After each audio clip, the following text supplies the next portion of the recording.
Je ne veux pas citer ce média, il s'agit de TV5 Monde, oui. Guy Fondop, c'est une tradition française. Et c'est aussi une tradition impérialiste. Utilisons les mots qui choquent. Il y a un langage qu'on veut faire disparaître par des décrets qui sortent tout droit des cuisses de petits jupitériens et de petits vulcains et leurs petits agents africains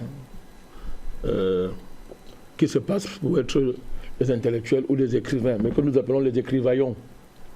Les écrivaillons, on invente des mots victimes ou panafricanistes radicaux. Il y a tout un vocabulaire qu'on veut effacer de l'histoire intellectuelle africaine et idéologique africaine parce que c'est un langage qui traumatise l'impérialiste occidental et ses valets locaux.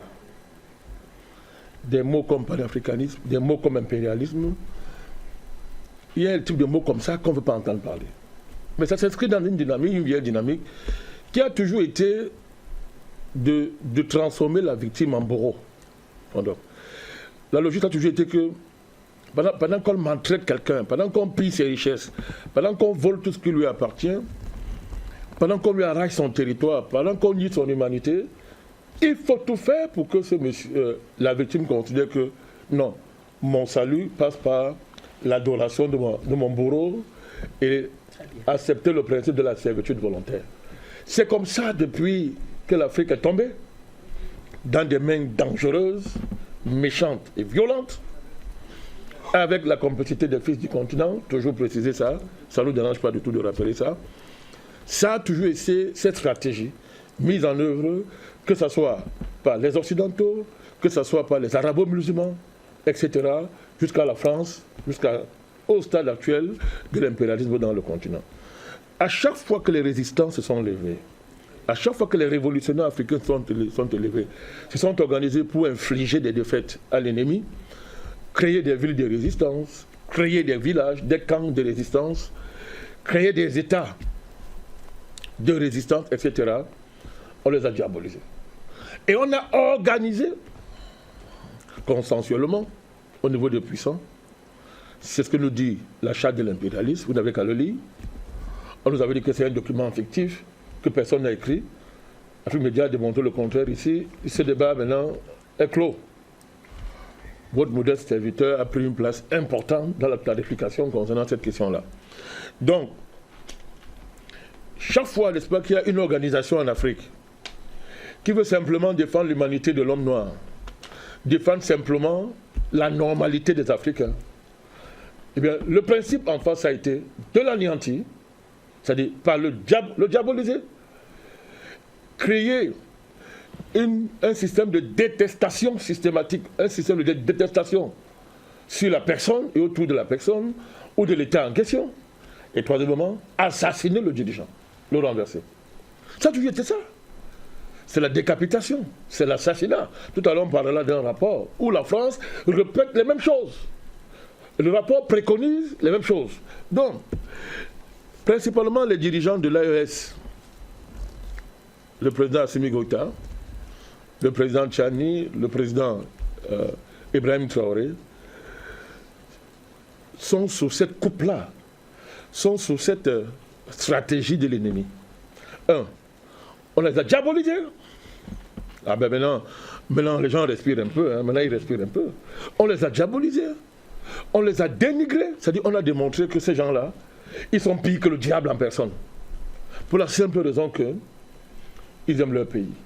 Ils font ce que tout patriote fait quand son pays se retrouve à un certain niveau. On les a diabolisés, on a tout fait pour les assassiner. Et maintenant, on a décidé, ok, on va les harceler quotidiennement, et à la moindre possibilité, il faut les renverser ou assassiner. Pourquoi?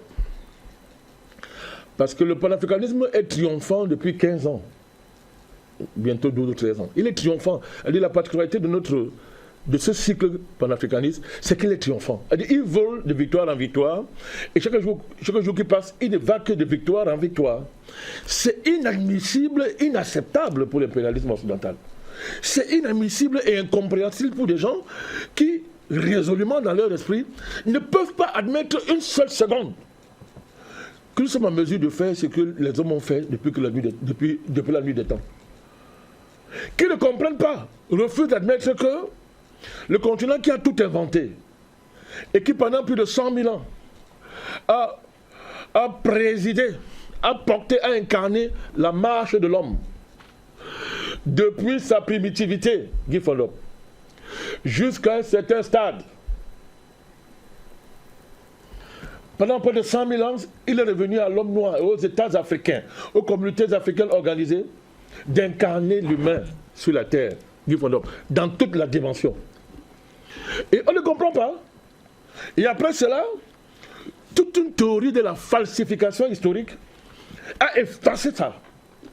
Et on nous a présenté après comme des gens sans histoire, des sauvages, des sous-hommes qui doivent être réhabilités par l'expérience de la domination occidentale ou arabo-musulmane. C'est ça, Guy Fondop. Et nous sommes sous cette domination que nous sommes en train de renverser, et c'est un processus irréversible, occidental, qui est dans lui, il s'est enfermé. Il se dégrade si un jour il a été autre chose qu'une dégradation. Il s'abîme et se détruit dans les combats d'arrière-garde. Le combat d'arrière-garde, c'est de croire que ce mouvement-là, on peut le rendre réversible. Le combat d'arrière-garde, c'est qu'il faut assassiner les dirigeants. Mais ça fait combien de siècles qu'ils assassinent? Et plus ça renforce les conditions de la détermination des Africains, et ça favorise l'émergence de leaders encore plus brillants, plus radicaux et plus déterminés. Ils n'en tirent pas la leçon. C'est une fatalité. Tant pis pour eux. Donc, Ibrahim Traoré, le président Traoré, est dans ce registre-là. Il faut qu'Ibrahim Traoré tombe par tous les moyens. Il faut qu'Assimi Goïta tombe par tous les moyens. Il faut que Tchani tombe par tous les moyens. Il faut que Mahamat Déby tombe par tous les moyens. Il faut que le président Touadéra tombe par tous les moyens. Il faut que le Cameroun et son président soient déstabilisés par tous les moyens. Il faut donc. Parce que tant que tout ça, il n'y a pas de déstabilisation là-bas, le coup extrêmement dynamique et ascendant, triomphant, que le panafricanisme connaît, ne va pas s'arrêter. C'est un enjeu vital. Donc, et il y a des instruments pour ce service-là. Il y a l'instrument qu'on appelle le régime le plus criminel d'Afrique qui est en Côte d'Ivoire, incarné par qui vous connaissez. C'est un instrument à travers des chasses gardées comme Jacquesville en Côte d'Ivoire, etc. Des endroits où personne ne sait ce qui se passe. Vous êtes là-bas, vous n'êtes ni en Côte d'Ivoire, ni en Côte d'Ivoire, ni en Afrique, ni en Europe, ni en Amérique. On ne sait pas ce que ce territoire-là veut dire. Mais c'est en Côte d'Ivoire. Tout y passe. Les Occidentaux font tout ce qu'ils y veulent là-bas, en termes de stratégie militaire, de plans, etc., pour renverser le gouvernement du type Ibrahim Traoré. C'est un instrument. Vous avez d'autres instruments comme le criminel du Bénin, M. Patrice Talon. Nous lui avons dit que si ce ne saisit pas, il finira comme Bazoum. Qui se le tiennent pour dire. Nous lui avons dit, des gens comme Talon. Vous avez des gens comme les régimes de la Mauritanie. Et vous avez ceux qui viennent d'être élus par le ciel et la terre au Sénégal, par le suffrage universel cosmique. Président Dioma et président Sonko. Vous avez tous ces instruments-là qui participent d'une stratégie visant, 1, à détruire politiquement ce mouvement panafricaniste et ceux qui les incarnent. 2, à les diaboliser, à les ringardiser. 3, à les détruire sur le plan économique. C'est ça, le harcèlement économique, fermeture de certains guichets, durcissement des conditions d'accès à des financements, etc. Tout ça, et, n'est-ce pas, la volonté de les marginaliser sur le plan militaire en 1. Le président Ibeka a commandé les armes en Occident. On a dit qu'on ne lui vend pas les armes. On ne lui vend pas les armes. Il a dit s'approvisionner ailleurs. On a dit qu'il a un démon. C'est une stratégie. C'est-à-dire, il n'y a pas de mot pour qualifier ça. Hein. Quelqu'un dit qu'il va acheter les armes. On dit qu'on ne te vend pas les armes. On ne te vend pas. Il dit qu'il n'y a pas de problème. Moi, il va l'acheter ailleurs. Tu es un démon. Qui t'a dit d'aller acheter les armes ailleurs? Reste sans les armes. Reste sans les armes. N'achète pas les armes. Nous, on veut que tu l'achètes au prix. Reste là. Les terroristes détruisent ton pays. C'est ce qu'on veut de toi. Il dit, mais attendez, mais je suis un être humain. Moi, je suis burkinabé. Je ne peux pas accepter ça. Et le prix à payer, c'est tout ce qu'on prépare contre lui.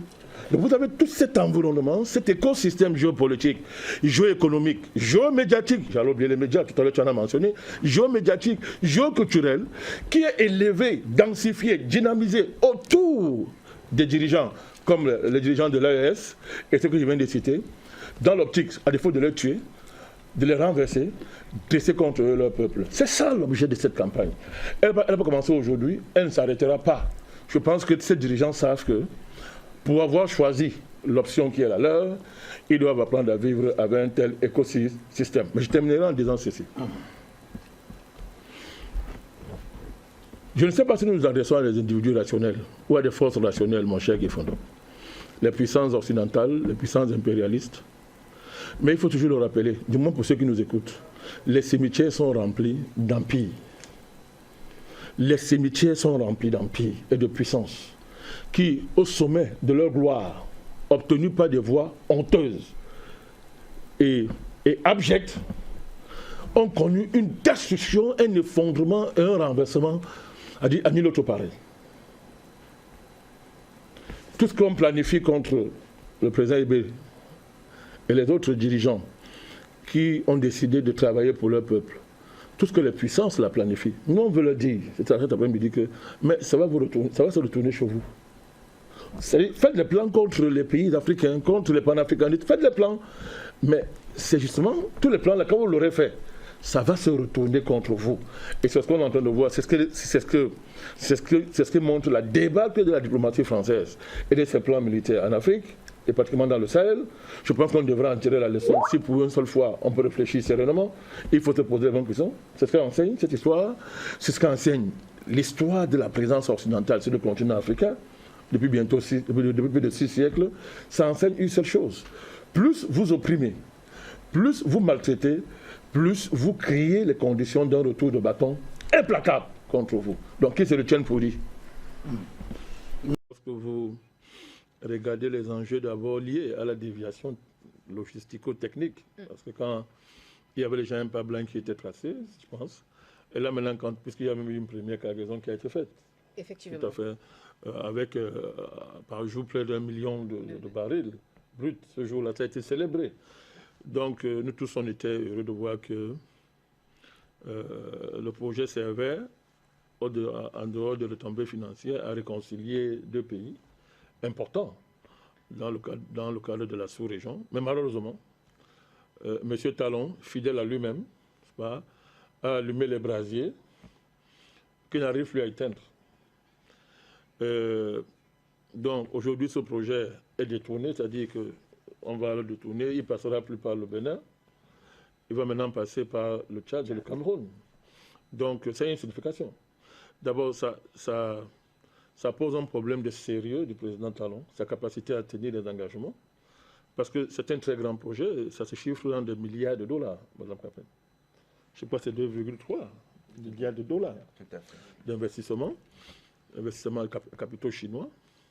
C'est pratiquement une espèce de désenclavement de plusieurs provinces, plusieurs villages dans les deux pays. C'est un potentiel transfert de technicité, de technologie dans le domaine pétrolier. Ce sont des milliers d'emplois créés, avec tout ce que ça aurait créé comme retombées indirectes et directes, Madame Capel. C'est de l'argent qui renflouerait les caisses de l'État, des deux pays, en particulier du Bénin. Et c'est de manière concrète, Madame Capel, un approfondissement de la diversification de nos partenariats. Parce qu'un des problèmes pour lesquels on se bat en Afrique, c'est de sortir de l'unilatéralisme géopolitique et géostratégique dans lequel on a été confiné pendant des siècles par les Occidentaux et qui ne nous a rien rapporté, sinon de la misère, de l'indignité, et même en prime, un projet de recolonisation du continent, c'est grave, c'est très grave, Madame Capel. Donc, donc c'est un projet qui a de l'intérêt géostratégique. Je viens vous démontrer ça, ça renforçait la dynamique de diversification des partenariats. Lorsque vous avez des Chinois, des capitaux chinois qui investissent chez vous, sous réserve de s'assurer que ce ne sont pas des prêtres, non, puisque le marché des capitaux dans le système financier est très complexe aujourd'hui. Il y a beaucoup de prêts, non. Mais comme ce sont des capitaux chinois, on a vérifié. Donc ça nous ouvre, c'était une opportunité non seulement pour le Bénin, mais en plus pour le Niger, de diversifier des partenariats. En levant une opportunité géostratégique par la présence chinoise. Donc, vous savez, un projet peut en cacher un autre. Et si les dirigeants sont intelligents, sur la base d'un projet, vous ouvrez un pipeline de projets. Vous êtes intelligent. Par le fait de votre capacité d'abord à tenir votre parole, à être sérieux. Le comportement de M. Talon, à tous les points de vue, ressemble à celui d'un voyou. Je dis un véritable voyou. D'abord, des plénipotentiaires représentant le projet ont été arrêtés. On ne sait pas ce que... Vous ne sais pas si vous vous rendez compte. Hein. Arrêtés et enfermés. Hein. Je ne sais pas si vous vous rendez compte. C'est-à-dire, vous avez signé un projet, mais des représentants de plénipotentiaires des partis arrivent, vous les arrêtez, vous les enfermez. Un. Deuxièmement, vous insécurisez le projet. C'est quoi insécuriser le projet? Quand vous regardez, Mme Capin, le tracé, c'est 2000 km de long, mais voyons un peu le tracé, vous voyez. C'est-à-dire que ce soit du Niger, depuis le Bénin, ça traverse le pipeline Niger-Bénin, prend son départ de la station de Koulélé. Première station, passe par Djifa, Zinder, Maradi, Tawa, Tosso et finit par atteindre la frontière Bénin-Niger. Au Bénin, le pipeline traverse les provinces d'Alibori, de Borgou, de Colline, du Plateau et la région de l'Ouémé. C'est-à-dire, vous regardez un projet comme ça qui, de fait, crée un vaste corridor qui unit les deux pays. Donc, M. Talon a décidé de créer des conditions d'insécurité autour du projet en faisant du Bénin la base arrière de militaires français, des bases militaires françaises. Alors, il a nié au départ, mais maintenant, tous les députés béninois vous le disent, ils vous disent que non, qu'ils racontent des histoires. S'il y en a qui ne peuvent pas dire pour des raisons de secret d'État ou d'intérêt du pays, c'est chacun selon son bord, mais il y en a qui le disent ouvertement, nous avons vérifié, ils le disent ouvertement. Donc, le Niger, qui est pratiquement en guerre contre la France, se retrouve avec, au nord du Bénin, des bases militaires françaises. Et qui, clairement, sont hostiles au Niger. Comment vous pouvez avoir un projet d'une telle envergure avec votre voisin? Vous avez pris des engagements et vous vous amusez à créer les conditions de sécurisation autour du projet et du projet. Mais qu'est-ce que vous faites? Ça veut dire que, en signant cet accord sur ce projet, M. Talon ne savait pas ce qu'il faisait. Il était sous. Il ne réfléchissait pas. Est-ce qu'il ne savait pas ce qu'il était en train de faire? Quand un État appose sa signature, comme ça, vous signez sur un projet, vous savez ce que vous faites? Donc, M. Talon a préféré aller jouer les vassaux et les marionnettes de la France, pour des raisons que nous connaissons d'ailleurs, parce qu'il est très dépendant de la France, très très dépendant, à titre même personnel, parce que les conditions qui l'ont amené au pouvoir font qu'il ne peut qu'être un valet de la France. M. Talon est au cœur d'un vaste projet, d'une vaste mafia nationale, qui porte sur près de 300 milliards. Et ces 300 milliards, Mme Capin, ouvrez vos oreilles, ce n'est pas de l'argent de M. Talon, ce n'est pas qu'il a fait un investissement, ou bien il a amené des partenaires. C'est le patrimoine de l'État du Bénin qui a été détourné. Et ces entreprises, le secteur public, se sont retrouvées dans les mains de M. Talon. On ne sait pas pourquoi. Comment? Depuis Mathieu Kérékou, le Bénin enquête n'arrive pas à entrer dans ces droits. M. Talon, quand l'enquête démarre, il se réfugie en France. Il s'est réfugié en France. Par ailleurs, en France. Et pour revenir au Bénin, dans quelles conditions est-il revenu au Bénin? Comment a-t-il négocié son retour alors qu'il pèse sur lui les soupçons d'avoir détourné un patrimoine public qui est évalué à plus de 200 milliards, Mme Capin. Et depuis ce moment, M. Talon est le vrai capot du Tutsi du Bénin. Il nomme les ministres dans tous les gouvernements qui ont précédé là, avant d'arriver au pouvoir. Et sans toutefois vous interrompre, Président Bandakani, certains investisseurs africains, précisément béninois, qui sont en exil, soulignent le fait que toutes les entreprises béninoises sont privatisées, avec des chiffres à l'appui. Est-ce que selon vous, est-ce que c'est une aberration? Est-ce que c'est quand même des propos assez excessifs? Non, c'est pas... C'est vraiment fondé. Ce que je vous dis là, écoutez, Vous croyez qu'on peut venir s'amuser? On ne vient pas s'amuser ici. Ce que je dis là, ben, si M. Talon pense que nous affabulons, mais il n'a qu'à prendre son responsabilité. Je pense que sous la forme, il est le président du Bénin. Et si Afrique Média est une chaîne où on vient calomnier le président, mais ces gens peuvent se défendre. Mais ils ne peuvent pas se défendre pour le cas. Ce que j'ai dit est vérifié. Monsieur, je vous dis que il faut bien. Vous le comprenez parce que ce qui se passe au Bénin. Si vous n'investiguez pas sur qui est M. Talon et la manière de s'être enrichi. Et tous les présidents du Bénin, en passant par le président Kérékou, en passant par le président Soglo, le président Gaï Boni, peuvent vous dire, mais ce gars était devenu le patron du Bénin. C'est lui qui nomme pratiquement le ministre dans le gouvernement. Il faisait chanter tous les présidents. Alors la question c'est celle-ci. Comment M. Talon a fait sa fortune? Comment est-il arrivé au pouvoir? Comment l'a-t-il sécurisé? Quand il fuit, il va en France alors que ce matin qu'on a lancé de l'investigation sur cette question-là, à savoir comment le patrimoine public est devenu le patrimoine privé d'un individu. Il est revenu, dans quelles conditions est-il revenu au Bénin? Comment ça s'est passé pour qu'il devienne pratiquement le roi du Bénin? Mais Madame Capen, le président Talon n'est pas le premier dans ce cas de figure. Il a démontré que quand un homme d'affaires arrive au pouvoir, mais le pouvoir qu'il a en main lui sert d'abord à sécuriser ses investissements. Mais est-ce que vous pouvez comprendre ça? Mais d'abord ça. Et la deuxième chose, c'est de fructifier ses investissements. Vous voyez donc, on est au carrefour, dans un carrefour extrêmement complexe où les intérêts privés de quelqu'un sont mis en concurrence avec les intérêts publics, les intérêts du pays.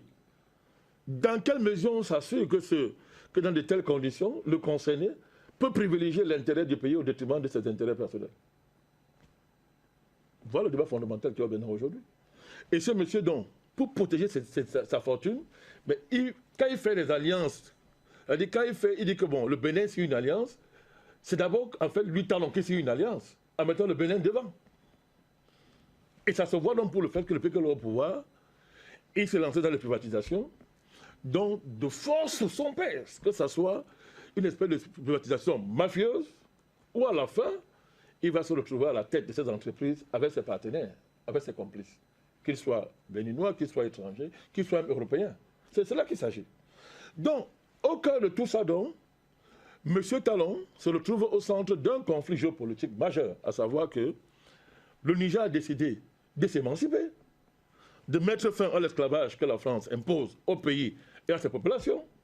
Mais cette démarche du Niger, pour parler seulement du Niger, entre en conflit avec les intérêts de M. Talon et les intérêts du Bénin, parce que lui confond l'intérêt du Bénin à ses intérêts à lui. Voilà le fond du problème. Le monsieur n'est pas en mesure de tenir tête à la France parce qu'on le tient. Puisque je vous dis, quand on a commencé à investiguer cette affaire, il allait se cacher en France. Et vous allez vous rendre compte que bon, Paris, champion du combat contre les biens mal acquis, n'a pas vu les biens de M. Talon. Allez comprendre ce que ça veut dire. Donc du coup, puisqu'il est tenu, il a joué à ce qu'il a joué, au point de mettre en péril les intérêts supérieurs de son pays. Voilà pourquoi les deux anciens chefs d'État se sont levés. Avant d'aller en visite au Niger, le président Sogo a fait une sortie ici concernant ce projet. Le président Gaï Boni, ils ont fait une sortie pour démontrer que c'est le Bénin qui perd. Ils ont démontré que, mais dans cette affaire, c'est le Bénin qui perd. Monsieur le Président, vous ne pouvez pas sacrifier les intérêts du Bénin sur l'autel de vos intérêts personnels. Et ils ont fait ils sont engagés à faire une médiation. Quand ils sont rentrés, M. Talon les a reçus.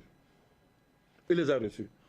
Bon, depuis on a commencé à voir l'espèce de danse bafia, comme on dit chez nous au Cameroun, c'est-à-dire qu'un pas en avant, 3 en arrière, 3 en arrière, 2 devant, 2 et demi devant, 4 et demi en arrière. Donc, il est dans ce jeu-là. Et bien, qu'est-ce que vous voulez? Les investisseurs, Madame Capel, vous savez que la loi fondamentale d'investissement, c'est la rentabilité et le profit. Et le profit, c'est le temps. Ben, ces gens n'ont pas le temps à perdre. Ils ont dit, écoutez, avec un type comme ça, qui ne sait même pas ce qu'il fait, qui n'est pas sérieux, il faut chercher à contourner cette affaire, il faut réorienter le tracé du pipeline pour sécuriser nos investissements. Voilà comment la piste tadio-camerounaise a commencé à être explorée sérieusement. Et moi, je vous dis, au fort début de la crise, il faut écouter l'interview du Premier ministre du Niger. Il a commencé déjà à dire ça, on pensait que c'était la blague. Ça ne faisait même pas 2 jours. Quand la crise a commencé, le Premier ministre du Niger, qui n'est pas qui est quelqu'un qui a une certaine connaissance de ses circuits financiers, il a commencé à prévenir que le Niger va trouver une alternative. Et que ça ne manquait pas. Et directement, il a fait savoir que le Cameroun et le Tchad pouvaient servir d'alternative. Vous savez très bien qu'il y a déjà un tracé lié, n'est-ce pas, ce sont des affaires de Ndouma, ils connaissent ça mieux que moi, lié, n'est-ce pas, à Côte-Côte, le pipeline, déjà. Bien sûr. Voilà, donc vous voyez que, c'est de cela qu'il s'agit. Donc on est là à la jonction de la géopolitique, à la jonction d'une géopolitique essentiellement personnelle liée aux intérêts d'un dirigeant qui confond ses intérêts personnels avec ceux de son pays et qui finalement se retrouve coincé et n'arrive plus à prendre une décision qui puisse sauvegarder non seulement les intérêts du pays, même de la sous-région. Donc, et qui du coup s'affaiblit sérieusement. Au-delà de cela, tout à l'heure le professeur Bellegue l'a dit, nous suivons de très près l'anti-panafricanisme primaire de M. Talon. Je dis bien anti-panafricanisme primaire, nous parlons français. Sans être de français, évidemment. Ça nous fait sourire. Madame Capen, alors, je vous parle des panafricanistes sont traqués matin, midi, soir au Bénin. Il suffit, quand vous soupçonnez d'être de près ou de loin attaché ou proche du mouvement panafricaniste, vous êtes sérieusement menacé. Quand on ne vous embastille pas, on vous menace. Nous tenons à témoigner ici à Mondo Vision notre solidarité aux panafricanistes du Bénin. Nous leur demandons de ne pas avoir peur. Monsieur Talon, fut-il président, est un nain face à la puissance du mouvement panafricaniste. Je répète, c'est un nain. Nain par rapport à la puissance du mouvement panafricaniste. Et nous mettons en garde le président Talon. Il faut qu'il s'assure qu'il est en mesure d'affronter le mouvement panafricaniste. Moi, je le dis à mon vision. Moi, je commence toujours comme ça. Je commence toujours comme ça. Lorsque nous allons personnaliser le combat, c'est-à-dire nous allons le cibler à titre individuel, il ne tiendra plus. Il ne tiendra pas. Donc, il faut cesser de menacer les panafricanistes au Bénin. À ce que je sache, ce n'est pas un crime d'être panafricaniste. À ce que je sache, ils n'ont posé aucun acte illégal au Bénin. Donc, qu'ils reçoivent ici tout notre soutien, nos frères du Bénin, qui subissent les affres d'un anti-panafricaniste primaire, qui a décidé de tourner le dos à l'Afrique, qui s'enrichit en se moquant de l'histoire de l'Afrique, et qui, dans toutes ses sorties diplomatiques, fait honte au Bénin. Il crache sur l'histoire du Bénin, parce que l'histoire du Bénin, là, ce n'est pas comme ça qu'il faut la représenter en diplomatie. Talon fait honte quand à chaque fois il est obligé d'insulter l'Afrique et les Africains. Parce qu'il veut incarner une voix originale qui n'a pour seule originalité que son enrichissement personnel et essayer de blanchir les milliards qu'il a acquis indûment. Donc nous dénonçons la chasse contre les panafricanistes au Bénin. Et nous mettons en garde le président Talon de bien se renseigner et bien prendre... C'est pas, nous n'avons pas l'habitude de procéder par des sortes de menaces. Mais moi je dis, moi je prends ça sur moi. Nous n'allons pas rester comme ça, sans rien faire, et laisser M. Talon s'amuser à massacrer les panafricanistes au Bénin. À un moment donné, il nous trouvera sur son chemin. En tout cas, moi personnellement, il me trouverait sur son chemin. Et il ne s'en sortira pas. Parce que moi, mon arme qui est la parole est souvent très tranchante. Elle est souvent très tranchante si je m'en prends à lui, ce monsieur. Donc, il est ce qu'il est. Le président l'ont choisi, les Béninois l'ont choisi à un moment donné. Nous avons dit ici, Mme Capen, que bon, ok, c'est le président du Bénin. Bon, je dis quoi? Un peu de respect pour lui. Voilà pourquoi nous nous sommes tués pendant un moment donné sur le Bénin. Parce qu'à l'époque, il fallait pas aller plus vite que la musique. Maintenant que les Béninois commencent à comprendre qui est leur président, nous disons les choses maintenant clairement. Donc, le Bénin qui est en train de perdre, de retomber d'un projet aussi géant, il n'y a qu'à s'en prendre à M. le Président du Bénin, qui a, on ne sait pas pour quelle raison, soit pour flatter Paris, il est évident, ça c'est un aspect que, bon, s'attarde pas dessus, mais c'est Paris. Paris a tout intérêt à saboter ce projet, Madame Capin. Parce que, vous savez, les retombées... Je vous ai dit, je vois que vous voulez que je chute. Non, c'était plutôt pour revenir sur un point que vous avez souligné. Allez-y. Même si de manière accidentelle, je dis bien accidentelle, il est devenu président. Mais vous avez souligné que tout passe par le président. Non, c'est-à-dire, quand on dit Bénin, je voulais dire, bon, vous êtes une grande journaliste, je comprends, vous voulez m'amener. Pour vous répondre, donc, peut-être il faut que je vous réponde. Je vais donc dire que non, si le Bénin devient infréquentable en termes d'investissement, sous réserve de ce que nous, panafricanistes, nous pensons ce qu'on appelle investissement étranger, c'est un autre débat. Mais on y est, oui, on y est. Mais c'est à cause de M. Talon et sa politique. C'est ça la vérité. Madame Capin, non seulement on voit bien que le président n'a aucun projet sérieux pour le pays, parce que les conditions actuelles du Bénin, le Bénin, ce n'est pas une économie, c'est une économie néocoloniale. Donc, en fait, quand on dit économie néocoloniale, ça veut dire qu'on fait tout là-bas, sauf de l'économie. Douma, c'est lui qui connaît l'économie. Et on reviendra si je dis une chose qui n'est pas claire, mais il ne me démentira pas. Je pense qu'on se connaît suffisamment sur ces choses-là. Donc, c'est une économie néocoloniale. Donc, en réalité, on n'y fait pas d'économie. Alors maintenant, vous avez l'opportunité, à cause des évolutions géopolitiques et géostratégiques et géoéconomiques qui travaillent le monde et sur lesquelles les panafricanistes ont anticipé, ont travaillé longtemps pour que l'Afrique ne soit pas en retard là-dessus, vous avez la possibilité d'élargir vos possibilités économiques, parce que j'appelle encore, une fois de plus, Mme Capin, un approfondissement de la diversification des partenariats. Parce qu'un projet aussi géant, qui est dans les mains d'un dirigeant conscient qui a de l'envergure, c'est-à-dire que vous allez élargir le projet. Ce n'est pas seulement se camper sur ce projet, non, c'est de dire que non. Il faut que le projet se soit la porte à l'avènement de d'autres projets structurants qui vont booster le décollage économique de mon pays. Voilà la réflexion qu'on fait, c'est-à-dire le projet devient une opportunité. Ce n'est pas seulement une rente. On va ramasser les royalties, ce n'est pas seulement un projet qui va générer des royalties. Non, non, non, non, non, non, non, non. Au-delà des royalties et des retombées, directes ou indirectes, il est question de considérer que le projet-là, c'est une opportunité géoéconomique, géostratégique qui me permet de desserrer l'étau qu'il y a autour de mon pays au niveau économique et de saisir ça pour ouvrir les perspectives du Bénin. M. Talon n'a pas l'envergure pour réfléchir comme ça à ce niveau. Il n'a pas l'envergure. Donc, ces opposés panafricanistes qui sont en exil et qui dénoncent le fait que M. Talon veut transformer le Bénin en un petit royaume sur lequel il aura la main par sa puissance financière, c'est-à-dire que économique, parce qu'il aura, à la suite de ses mandats successifs, je vous rappelle qu'il avait dit un mandat, il avait insisté que c'est un mandat. Toute sa campagne a été basée sur un mandat. Vous n'êtes pas encore ici, désolé, mais je vous assure que les archives sont là. Un mandat, il en a fait 2, il va en faire 3, il va en faire 4. Alors, d'après vous, le fait de passer d'1 à 2 et puis à 3, ce n'est pas pour rien. Parce qu'il veut, en fait, quand on veut être le propriétaire de l'économie du Bénin, ben ça, pas seul, avec ses amis mafieux, et dans lequel vous trouverez la France comme d'habitude, Paris. Paris adore ce genre de situation. Dans la deuxième chose que je veux dire, par rapport pour approfondir ma réflexion sur cette question que vous soulevez, Madame Capin, moi, ça fait des années ici, je pose le problème de ce qu'on appelle un président. Il faut qu'on sache, il ne faut pas se mentir. Les Africains ont-ils des présidents? Ou bien il faut savoir ce qu'on met dans président. Parce qu'on peut appeler n'importe quoi président. Est-ce que les Africains ont des présidents? Est-ce que nous sommes des sociétés, au sens digne du mot? Parce qu'il faut qu'on sache de quoi est-ce qu'on parle.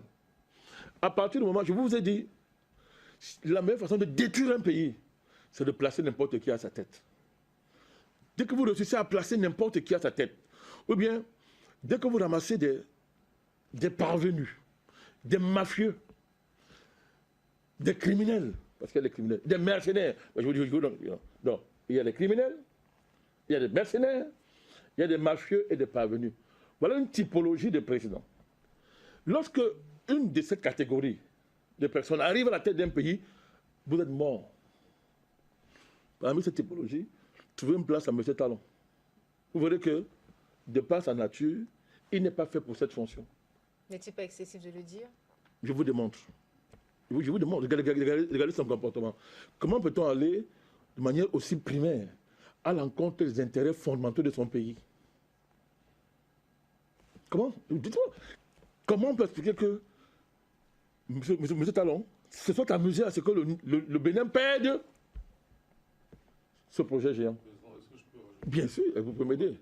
Oui. Naturellement. D'abord, hein, pour montrer la bêtise de Talon. Pourquoi un dirigeant n'arrive pas à garantir les intérêts de son pays, même quand c'est si facile de le faire? C'est si facile de le faire, il ne le fait pas. Donc j'étais en train de parler, je peux vous chuter donc, nous avons un problème en Afrique, c'est que en Afrique, on appelle n'importe qui président. Et nous nous soucions très peu de ceux qui prennent la tête de nos pays. Parce que nous sommes encore drogués, possédés. Nous sommes possédés, un peu comme des zombies, par le monstre démocratique, ce qu'on appelle la démocratie. Le monstre là. Et on n'arrive pas depuis... C'est comme si nous avons inoptisé. C'est-à-dire quand on fait une expérience, mais il y a ici ce tas de mathématiciens, des enseignants d'université, tout ça, ils sont là. Je veux qu'on m'explique comment on n'arrive pas à faire le bilan d'un ensemble d'expériences qu'on a fait sur un temps aussi long. Pour faire comme 30 ans, 40 ans. Ça fait plus de bientôt 40 ans, on est en démocratie, entre guillemets. Mais est-ce qu'on peut réfléchir ça et voir ce que ça nous a donné?